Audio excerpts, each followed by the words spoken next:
केंद्र सरकार ने उत्तर प्रदेश के मदरसों की छात्रवृत्ति पर रोक लगा दी है। इस फैसले के बाद क्लास 1 से 8 तक के छात्रों को छात्रवृत्ति मिलनी बंद हो जाएगी।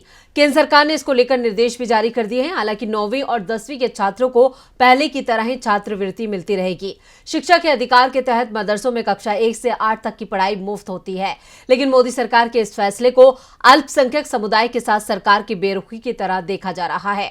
तो क्या ये मदरसों के साथ बड़ी नाइंसाफी है? देखते हैं ये रिपोर्ट। यूपी में जब से बीजेपी की योगी सरकार आई है तब से मदरसों को लेकर उनकी नजर टेढ़ी है। अब केंद्र सरकार के एक फैसले ने भी मदरसों के बच्चों के साथ नाइंसाफी की है। केंद्र सरकार ने उत्तर प्रदेश के मदरसों की छात्रवृत्ति पर रोक लगा दी है। इस फैसले के बाद क्लास 1 से 8 तक छात्रों की छात्रवृत्ति मिलनी बंद हो जाएगी। केंद्र सरकार ने इसको लेकर निर्देश भी जारी कर दिए। हालांकि 9वीं और 10वीं के छात्रों को पहले की तरह ही छात्रवृत्ति मिलती रहेगी।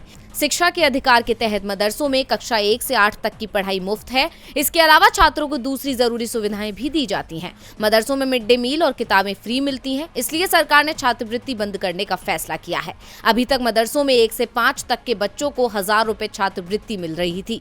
वहीं 6 से 8 तक के बच्चों को अलग अलग कोर्स के हिसाब से छात्रवृत्ति दी जा रही थी। लेकिन सरकार के इस फैसले के बाद इन छात्रों को छात्रवृत्ति नहीं दी जाएगी। पिछले साल राज्य के 16,558 मदरसों में 4 से 5 लाख बच्चों को छात्रवृत्ति मिली थी। मदरसों के बच्चों ने नवंबर में भी छात्रवृत्ति के लिए आवेदन दिया था, लेकिन केंद्र सरकार ने अचानक छात्रवृत्ति बंद करने का फैसला किया है। हालांकि उत्तर प्रदेश की सरकार ने इसे पहले ही बंद करवा दिया था। दरअसल योगी सरकार ने हाल में मदरसों में उनकी आय के स्रोत का पता लगाने के लिए सर्वे कराया था। इस सर्वे में 8,496 मदरसे गैर मान्यता प्राप्त पाए गए। सर्वे में पता चला कि इन मदरसों की आय का स्रोत दान है। नेपाल से लगे बॉर्डर इलाके सिद्धार्थनगर में 500, बलरामपुर में 400, बहराइच और श्रावस्ती में 400, लखीमपुर में 200, महाराजगंज में 60 से ज्यादा मदरसे गैर मान्यता प्राप्त मिले। इन मदरसों में कोलकाता, चेन्नई, मुंबई, दिल्ली, हैदराबाद, सऊदी अरब और नेपाल से दान मिलता रहा है। ऐसे में अब यूपी सरकार मदरसों के आय के स्रोत की जांच करवाने की तैयारी कर रही है। लेकिन विपक्ष की माने तो सरकार का असल मकसद कुछ और ही है।